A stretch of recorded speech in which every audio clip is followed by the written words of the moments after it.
মারাঠা আক্রমণ হয়েছিল আমাদের বাংলায়, সে তো সবারই জানার কথা। সেই সময় বিষ্ণুপুর ছেড়ে মারাঠি ডাকাতরা সোনারমুখী আক্রমণ করে। বাঁকুড়ার সোনারমুখী রানীবাজারে আসলেন ভাস্কর পণ্ডিত তার সমস্ত দলবল নিয়ে।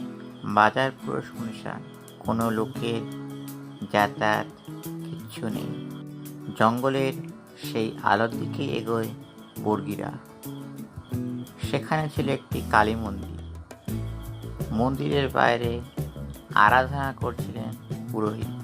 আর কাউকে দেখতে না পেয়ে ভাস্কর পণ্ডিত সেই পুরোহিতকেই হত্যা করবে বলে স্থির করে।